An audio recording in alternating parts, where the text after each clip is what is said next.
can't help me fix this annoying affliction either. Precisely. It's already too deeply intertwined with your fate. Imagine your destiny is a tree. This affliction is like a new shoot growing from its branches. It's been helping you absorb sunlight and dew this whole time. It, long ago, began to shape your fate. If you cut it off now, the wound left behind might fester, infecting the entire tree.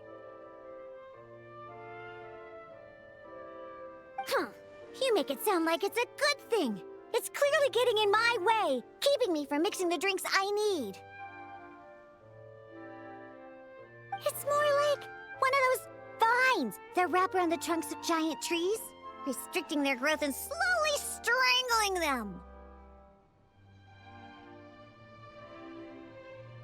Well, if that were the case, your fate would have rejected it, and we could have easily pruned it away.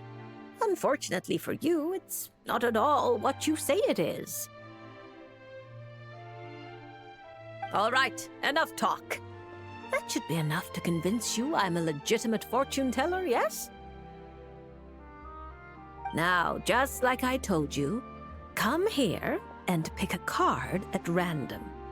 And let me give you a little advice about your future. So I just pick one at random, Okay. How about this one? No, wait! This one! Don't overthink it.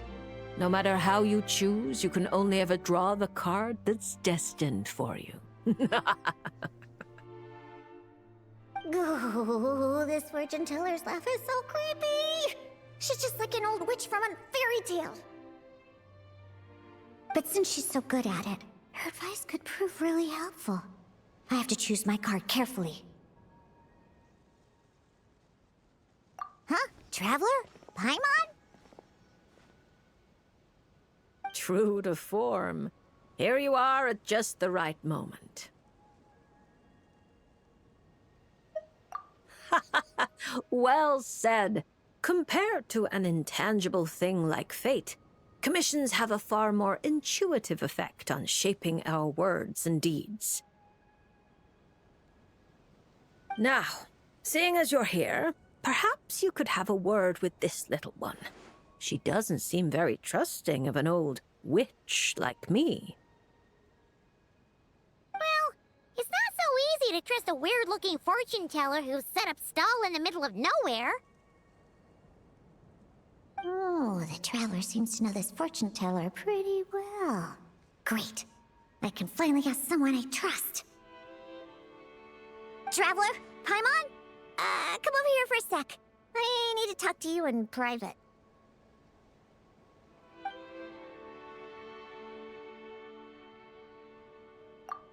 Looking for new ingredients, of course. My previous approach to mixing drinks was far too narrow-minded.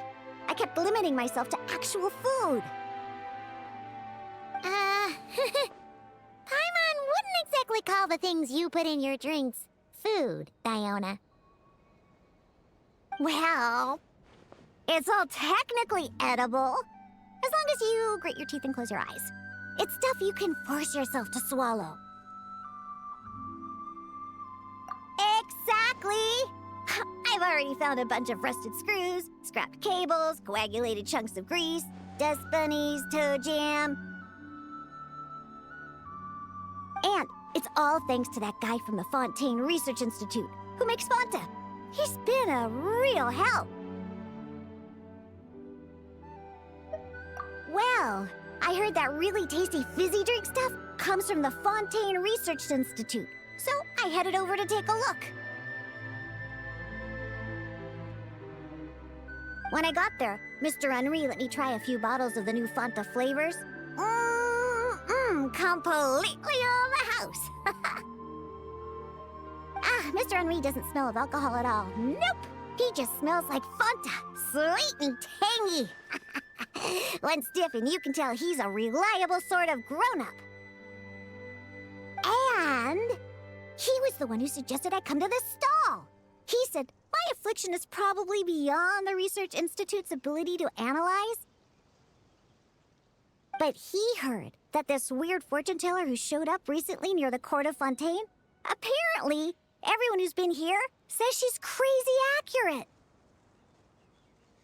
Maybe if you get your fortune told, you'll learn something about what's causing your affliction. If you grasp the principles behind it, perhaps you could find a cure. Well, hard to argue with that logic. Guess he didn't end up becoming a researcher at the Fontaine Research Institute for nothing. So I came here to see the fortune teller. As soon as I walked over, she stopped me and said there was a strange disturbance surrounding me. Before I could ask, she blurted out all the answers to my questions. But the scientific logic of the Fontaine Research Institute doesn't directly apply to divination. Even if you understand the principles, it doesn't mean the solution will be easy to come by, just like I told you. Mysticism isn't built of bearings and bolts, and I can't simply repair your fate for you. Oh, are you telling me nothing can be changed? Then what's the point of drawing a card? By drawing a card, you may just find a tiny missing gear to fit into the wheel of fate. It may seem insignificant, but when installed correctly, the tiniest gears can still drive massive mechanisms. You're not just humoring me, are you? Traveler, what do you think?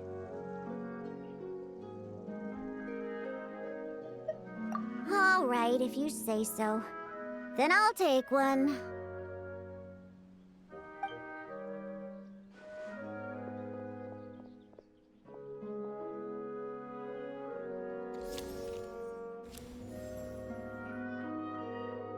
All right, here we go. Looks like it's... Oh my, how strange. To think the disturbance surrounding you has grown with such vigor. It's no longer a shoot, but a sturdy branch. How curious. Huh? What are you saying? Does this mean the drinks I mix will taste even better from now on?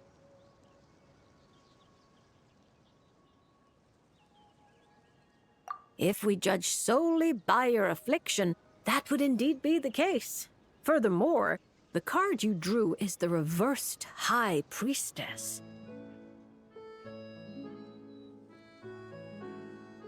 Which means you've been too focused on the illusions before the veil.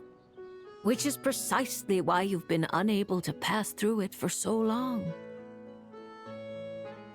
That doesn't sound like it has anything to do with mixing drinks. I thought this card would tell me what ingredients I need to use. The lunar arcana aren't known for creating recipes. At least, not yet. But mixing drinks isn't the only way to find the answers you're looking for.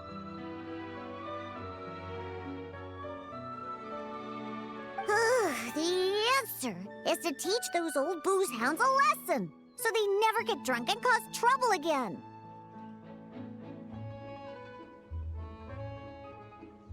You're certainly driven, but while your body moves forward, your heart remains stuck.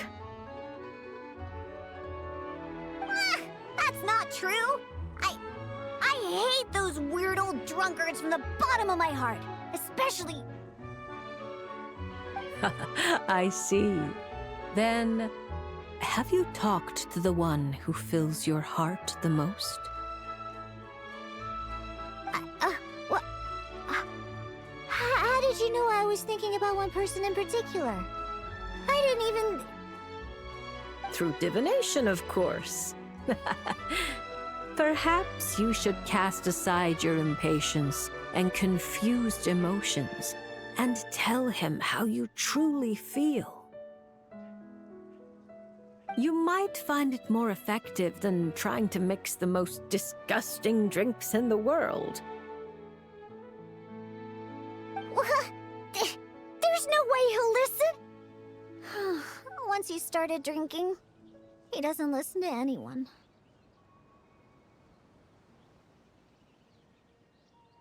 Perhaps that was true before. But now, you found a tiny gear from the wheel of fate. Returned to its rightful place, certain things might undergo subtle changes. You mean that? But it is just a card! Of course not that. I'm talking about your heart. Something which has already begun to change. My heart hasn't changed at all. Now, I need to go look for ingredients. How much is the divination fee? I can pay it in full. Oh my, what a well-mannered child. Much more endearing than that other little brat. But there's no need for a fee. Just consider this a gift from a witch. Thank you. If you ever come to Mondstadt, I can treat you to a drink. I guarantee it'll taste delicious. Mondstadt, you say? Yes, if I get the chance, that might not be such a terrible idea. And thank you for helping me out, Traveler in Paimon. No matter the trouble, Paimon and the Traveler will swoop in and save the day. But swooping in is thirsty work. So once we're done, we wouldn't say no to some of your tasty drinks, Diona. It's a deal. Next time you're in Mondstadt, I'll treat you to the best drinks you ever tasted. The kind with absolutely zippo alcohol. By the way, if you have any more questions about your card, look for someone named Mona. You probably already know who I'm talking about. Mona? Yeah, I know her. She always orders the cheapest drinks. Is she a powerful fortune teller too? Ha! She's nowhere near my level. Still, she should be up to the task of reading the lunar arcana. Otherwise, she might as well hang up her hat. Just tell her you've brought a prophecy on behalf of the mighty astromancer Barbeloth Trismegistus as a test. Don't worry. As long as you say that, she'll do her best to interpret it for you. I think I got that. Astromancer Barbeloth Trismegistus. Yosa! That's a long name. Come to think of it, isn't Mona's name really long too? I think it was the what was it again?